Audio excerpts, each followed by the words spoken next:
sou o Rogério do Flight Studio. E eu, o Daniel do DB Studio. E hoje nesta edição nós trouxemos o Michel Marcos do MH Studios. Nós vamos falar para vocês um pouquinho sobre MIDI, digital, programação de MIDI e informática do áudio. Fala aí pessoal, tudo bem? Eu sou o Michel e obrigado aqui pela oportunidade.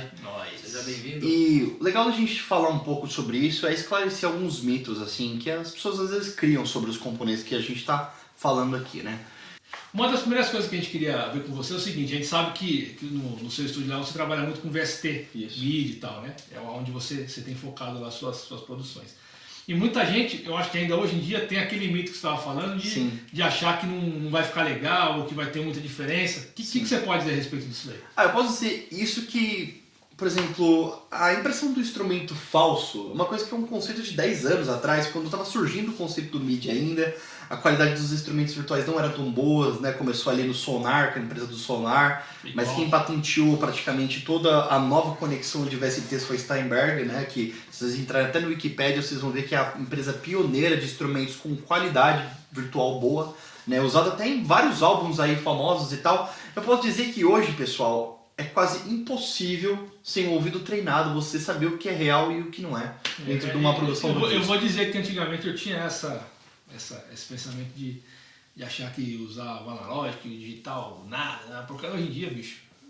Mas é justamente... É quase impossível você definir. Se você gravar com um simulador e falar que não foi gravado, o cara vai acreditar. Né? Mas a tecnologia antigamente era bem... Era difícil. Bem fraquinha, né? Assim, você tinha alguns pontos fortes e alguns pontos não tão fortes assim, o que dava para perceber. Hoje em dia essa diferença realmente ela tá bem ínfima, né? Existe a diferença sim, ao meu ver, mas é uma diferença bem imperceptível. É uma coisa bem pouca, assim. Você consegue fazer um disco, um álbum inteiro tranquilamente. E já entrando nessa ideia de fazer um álbum inteiro via MIDI, você foca suas produções no MIDI, como o Rogério falou.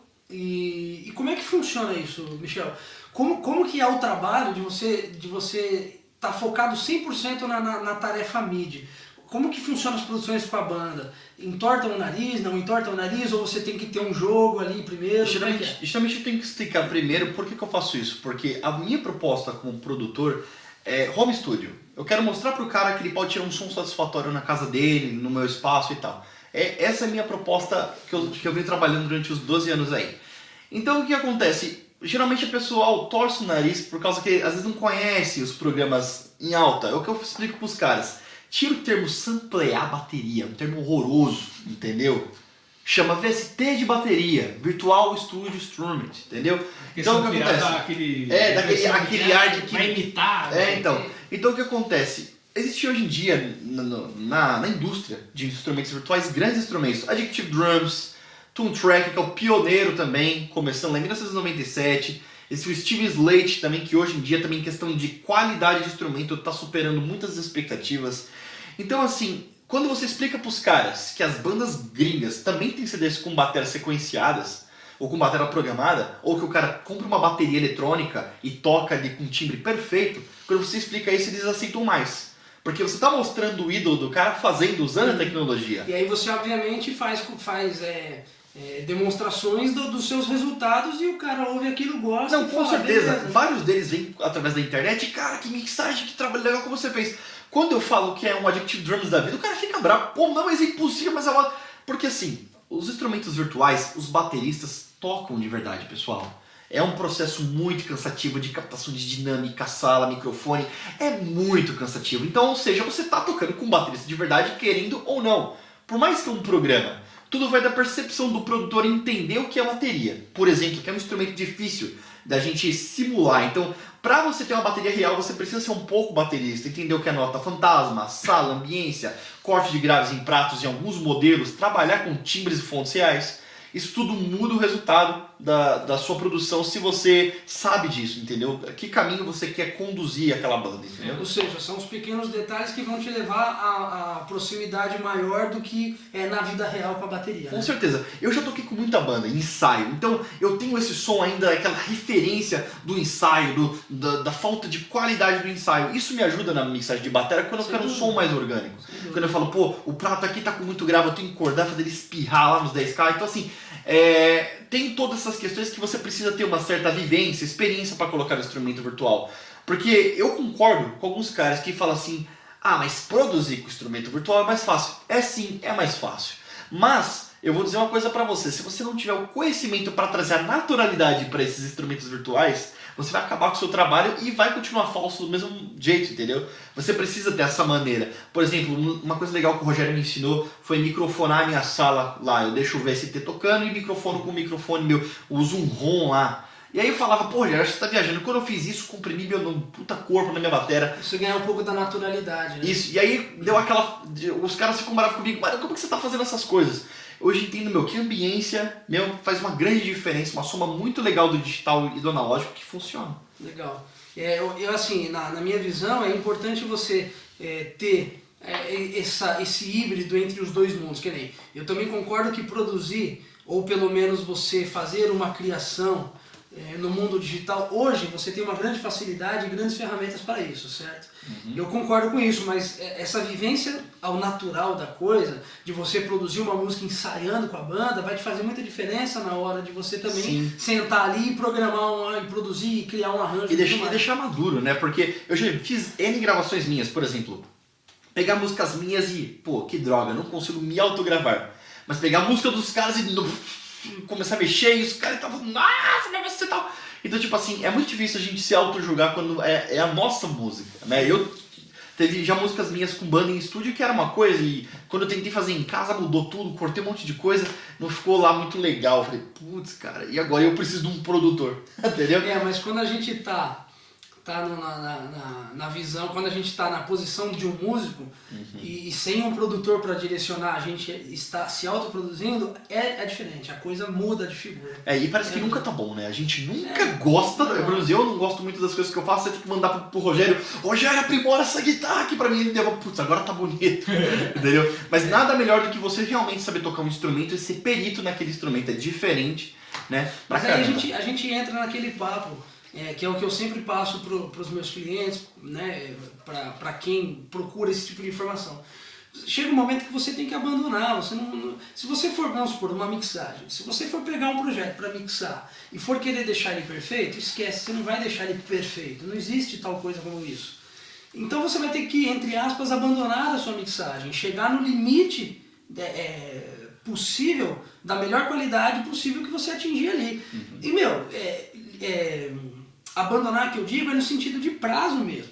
Colocar um prazo, limitar um prazo. Senão você vai, amanhã mais um pouquinho, mas quando quer ver, você passou um ano fazendo um álbum e você não termina o álbum do artista. Por isso que muita gente que não tem experiência em estúdio e tal, acaba procurando quem tem experiência, porque o cara vai querer produzir o próprio álbum dele, acaba acontecendo isso aí. Exatamente. Ele não consegue, passa um ano lá, não sabe mais o que fez, ele precisa de alguém para poder fechar isso aí. Então, pessoal, e o que é interessante também é você conhecer a indústria, não só sobre tecnologia, mas tipo, pegar o amp real, esse aqui é o Mesa Bug, esse aqui é o Pivey, e saber realmente, por exemplo, as pessoas me perguntam, Michel, como que você chega no som das bandas que você gosta? Olha, acredite vocês ou não, mas eu vou atrás do rig dos caras ao vivo. Eu entro no Wikipedia, vou atrás dos amps e começo a querer achar aquilo no digital. Ele usa um Pivey, então eu vou usar o Pivey e tal. E eu chego realmente nos resultados muito perto de 70% ali no digital. Eu acho que é essa a grande sacada. Você precisa realmente estudar a fonte sonora daquilo que você está procurando. Pesquisar sobre o que você está fazendo. É interessante você falar isso, porque uma das argumentações que eu uso sempre é justamente essa parte. Hoje em dia você tem acesso a tanta informação, né? Hoje em dia você tem espaço para tanta coisa que acontece, que dá para você saber o que determinado produtor faz, como ele faz, o que ele usa. Não vai ficar igual. Esquece isso. Não. Igual não, porque não existe isso. Só que você consegue se assemelhar, você consegue chegar próximo. Similar. E aí é isso que eu acho que faz a diferença. Agora, é assim, você gostar de um determinado som, eu acho legal isso, e se inspirar naquilo e tudo mais, tal. Mas ao mesmo tempo tem que procurar fazer uma coisa sua. Ao meu ver, né? Quando você está trabalhando no som seu. Se encontrar, tentar achar alguma coisa que fique gratificante para você. E é lógico que hoje em dia, por isso que tem aquele velho ditado já das antigas, né? Que nada se cria, tudo se transforma. E com tanta informação e coisas que foram feitas até o dia de hoje, realmente você não encontra um negócio novo, 100% novo. Ele é sempre remodelado de alguma coisa. Sempre tem influência de fulano, cicrano. E não quer dizer que isso é ruim de jeito nenhum, né? Com certeza não. E pra, assim, a gente sabe que VST, dependendo da quantidade que você usa, consome do seu computador muita coisa, né? Muita coisa. CPU, memória, um monte de coisa. E a gente sabe que você tem uma boa experiência com informática direcionada para o áudio e tal.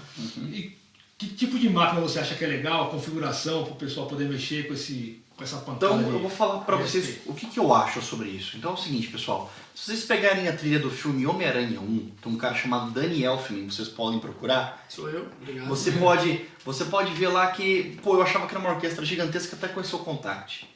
O cara, o maior midista do mundo usando o Contact.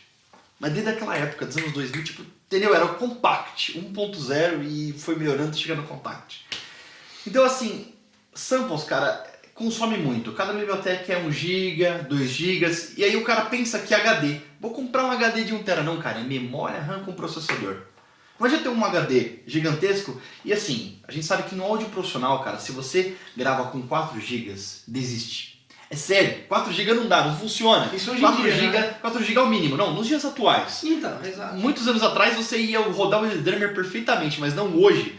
Porque o que acontece? Softwares como BFD, Contact, Omnisphere, Nexus, meu, só coisa, se você rodar só 3 desses numa máquina, você vai dar um crash no teu projeto e acabou, entendeu? Então, uma coisa que eu faço para economizar a minha memória, eu tenho 16 GB de RAM lá, um i7 Extreme, muito legal, ele é montado para áudio e o Intel e o AMD se diferenciam sim nas respostas de trabalhos, tá? Mas eu vou falar isso sobre numa outra ocasião.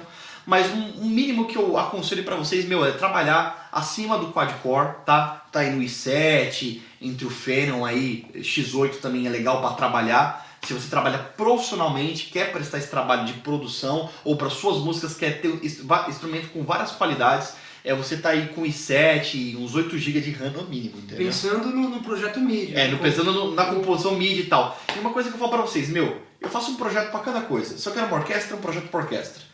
Timbra minha orquestra, tá legal, gostei disso, transformo ela em áudio e tal. Por quê? Porque eu faço um projeto separado, depois eu monto tudo num projeto mix final, e aí onde eu trabalho, os volumes, o tratamento, ambiente de cada coisa. Isso te ajuda a economizar memória, espaço, o projeto fica um pouco grande por causa do áudio, em compensação você ganha memória RAM para tratar os outros instrumentos que são melhores. Por exemplo, no meu caso, eu acho que o principal numa mix com digital é voz e bateria. Entendeu? Pra gente convencer para o maior processamento de qualidade ali na mixagem, entendeu? E aí, baseado nisso que você falou, então significa que o HD, ele, hoje em dia, é mais fácil de você ter espaço do que ter memória RAM e processamento, Isso. certo? Então é legal você, lógico, ter bons HDs, bons espaços para armazenar o que você precisa armazenar, mas você pensar no processamento e na memória RAM, justamente para você ter poder de fogo de operar e manusear tudo isso, né? O que acontece dos grandes paus, assim, dos estúdios grandes, o que acontece? O cara compra um HD de 2 TB de 5.400 RPM. Pessoal, 5.400 RPM é uma rotação boa para dados normais. Para áudio, dá um lag, dá um atraso de pelo menos 30 a 50 milissegundos. Então o que acontece? A resposta da sua DAW com o seu HD, quando dá esse atraso, sempre dá um dropout, entendeu? Onde o processador e a memória não estão na mesma velocidade que o HD.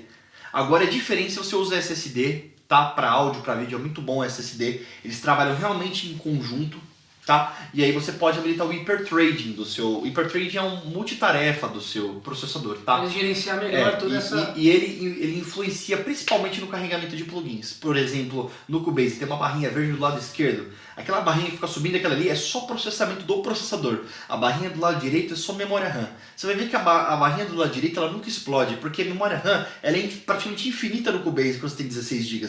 Diferente do processador, dos cores, que cada processamento consome um tanto. Você consegue chegar ali até 70% do ASIO driver e do processamento ali. Quando passar 70% vai começar a dar dropout, você não vai conseguir mais trabalhar. Aí você vai ser forçado a aumentar o sample da sua placa. Por exemplo, 256 samples, para 512, para 1 GB. É o que eu faço. Para capturar meu áudio, 256. Para mixar, eu já coloco 1024. Para ter maior abertura de buffer e menos dropouts, entendeu? E já que você entrou nesse quesito técnico, então, que é uma coisa importante, você comentou dos processadores Intel e AMD. Vamos falar um pouquinho de como que funciona a diferença para áudio. Quer dizer, você tem a especialização de informática do áudio. Sim. É importante a gente ressaltar isso porque a procura para isso é muito grande. E a dificuldade de se achar um profissional de informática especializado para áudio é diferente. Porque assim, tem muito técnico de informática bom, tem muito muito cara que trabalha com isso, bom. Só que o cara não conhece áudio, então dificulta um pouco a nossa vida muitas vezes. Porque eu já ouvi falar de diferença que chipset causa, diferença que barramento causa, diferença. Então, quer dizer, sabemos que todo esse conjunto tem as suas diferenças e causam umas melhoras ou umas pioras ou fode a porra toda. Eu vou dizer pra vocês o seguinte, todo processador, se você pegar uma ferramenta, depois eu vou deixar ela aqui no link da descrição, ela testa o seu processador. E ela testa para áudio e para vídeo. E ela te dá um benchmark do que o seu processador é melhor. Se ele, quando ele processa imagens, se ele é legal para processamento de imagens ou para áudio. O que acontece é que existe uma latência das peças. Um software chamado DPC Latency Checker, tá? Vocês procuram aí. O que ele faz? Ele analisa sua máquina em tempo real, todo o sistema, o que pode causar um dropout ou uma latência de velocidade de peça. Tudo bem, até aí. O que acontece sobre os dois processadores AMD e Intel? O AMD ele é voltado para um público gamer. Se você entrar na página da AMD, você vai ver só gamer. Entendeu? Não é voltado para vídeo, não é voltado para áudio, profissional, gravação estúdio. Então o que acontece? O AMD CoolKit, que é uma ferramenta de diminuir o ruído do cooler, entendeu? Ele suga os maiores componentes do processador e ele anula essa parte de áudio. E ele acontece que ele dá esses dropouts. Entendeu? Porque a cada vez que ele interrompe para deixar o cooler mais sibilante, mais quieto, ele tira essa potência de processamento do áudio que precisa ser em tempo real. E aí dá esse lance do dropout, junto com o sistema, se estiver desregulado de repente, dá esse lance de dropouts de não estar acompanhando o processo, porque o processo com as downs, principalmente para quem usa o Cubase, o processamento do áudio é em tempo real. Você pode ver lá real time nas opções, é o tempo inteiro. Então uma vez que o seu processador deu um atrasinho de 10 segundos que for dar esse dropout, gerando esse conflito, muitas vezes na down nos projetos, diferente do Intel, que foi um processador, o i7, foi construído exatamente para o público de vídeo e áudio. Quem tem, pode ver, nas grandes empresas lá fora, quem tem Intel, até tem tipo Macs com processador Intel, entendeu? Que é voltado para esse tipo de público, entendeu? Mais os designers, mais os gráficos, entendeu? Para mexer com áudio e vídeo. Isso, por isso que essa diferença gritante existe. O que o AMD e o Intel tem é que ambos, se você habilita o hiperthreading é uma tarefa de energia automática do processador. Se está habilitado, a chance de ter dropout é muito grande. Por quê? Porque é o computador gerenciando tanto de energia que cada negócio usa. O legal é você desativar ou deixar no manual. Entendeu? Uma vez que você desativa isso, você que está controlando para quanto de memória, para quanto de processamento vai para cada coisa. Você pode fazer isso no Windows. Eu posso até deixar um artigo aqui embaixo de como você vai melhorar o desempenho da sua DAW, tá? Então é isso. A grande diferença é que o Intel foi construído para o público áudio e vídeo. Consequentemente, os Macs estão tendo processadores Intel já direto. Sim. Por isso que todo mundo fala, Mac é melhor que o Windows. Realmente, para vídeo é melhor que o Windows. E a funcionalidade é que quase não trava, entendeu? Agora, se você tiver Intel, Mac, Intel, Windows e áudio, não tem diferença nenhuma de qualidade. Entendeu? Então essa é a grande diferença, que o AMD é construído para o público gamer, não é construído, tanto que eles colocam lá, the best choice to the gamer, é o slogan da empresa. Entendeu? E por isso tem essa falha. Depois eu vou colocar um programa aqui, eu não estou lembrado do nome dele agora, mas que ele faz uma análise. Até na sua tela ele coloca um banco 3D de imagens e vídeo. E começa a ver se o processador suporta cores, um monte de coisa. Tem processador que nesse teste falha. Ele coloca lá, failed, por mais que o processador tá zerado. Mas aí o seu processador tem uma limitação com imagem e vídeo. E aí, provavelmente se você for usar para uma produção, é 100% de chance que vai dar problema no trabalho que você estiver executando. Vamos passar para a galera então, Michel. Não uma configuração boa para áudio. Não que você já vai dar a letra, ó, a configuração X para áudio. Pode até fazer, mas assim, vamos passar então o que a pessoa que vai montar uma máquina para áudio tem que pensar. Em que sentido? Por exemplo, que tipo de processador eu tenho que comprar? Que tipo de memória RAM eu tenho que comprar? Qual é a velocidade de barramento da memória RAM que eu tenho que usar? HD, placa-mãe, tipo de chipset, essas coisas. Brevemente, o que você poderia falar para quem tá vendo a gente, poder dizer assim, poxa, então agora eu consigo montar uma máquina legal para áudio? É porque assim, quando a gente fala de velocidade, você precisa primeiro se perguntar que tipo de profissional você é. Eu sou o cara de um estúdio grande ou sou um cara do home studio? Eu sou um cara que eu quero trabalhar pra caramba com instrumento virtual ou eu quero microfonar uma bateria numa sala? Porque tem diferença de proposta, pessoal.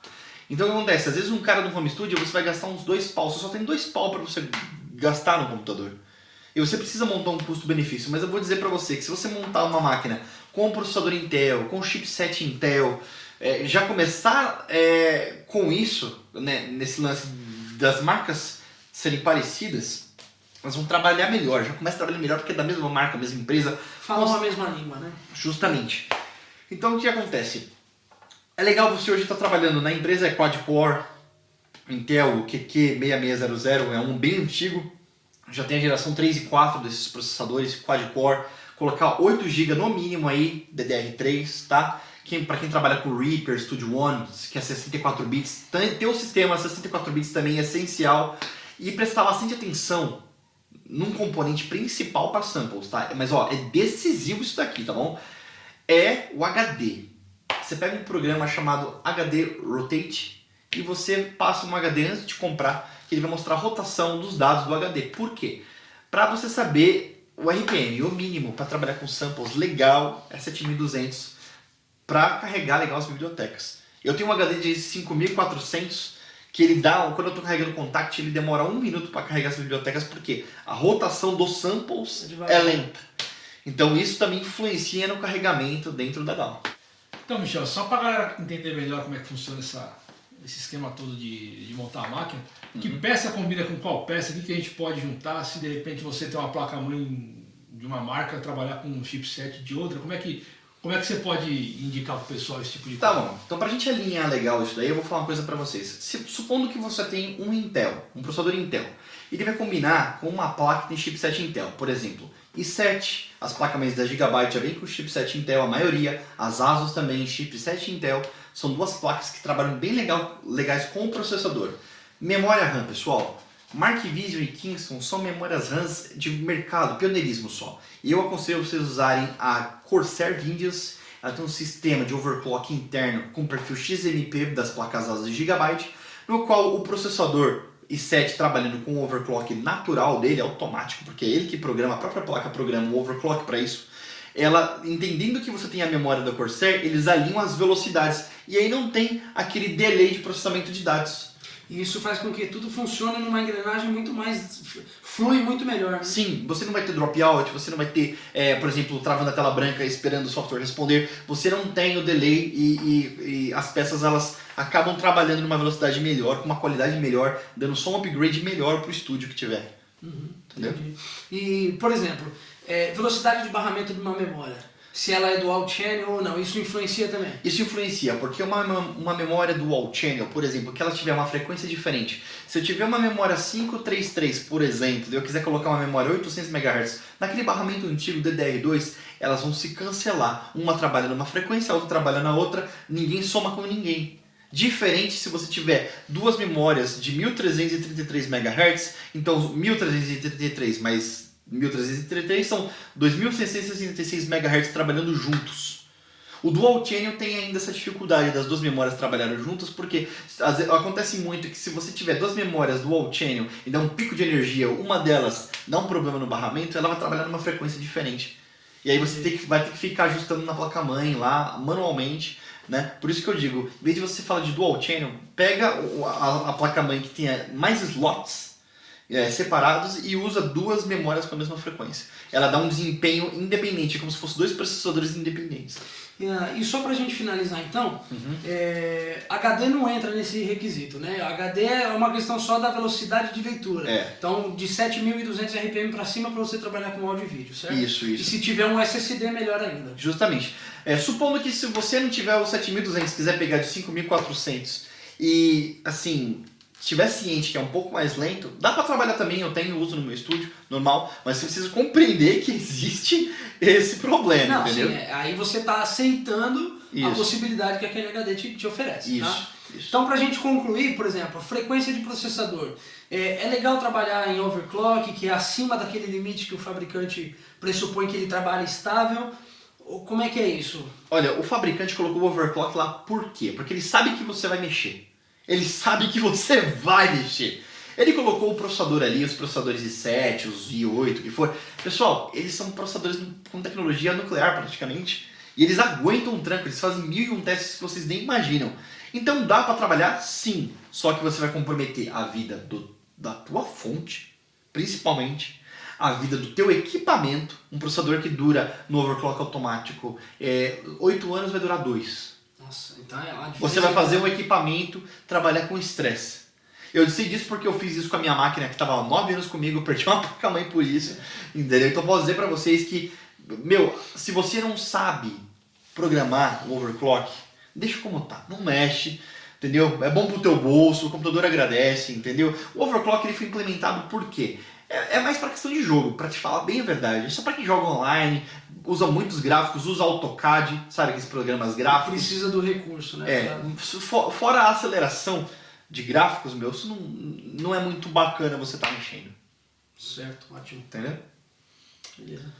Beleza, bicho. Então é isso aí. Então é isso. Te agradece aí os esclarecimentos. Tamo junto, Foi legal, fiquei quieto porque eu só sei ligar o computador. Aprendi um monte hoje.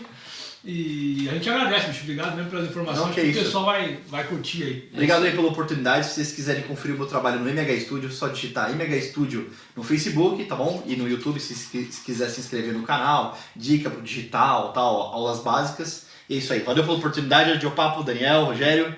Michel, obrigado a você, galera. Obrigado a quem está assistindo.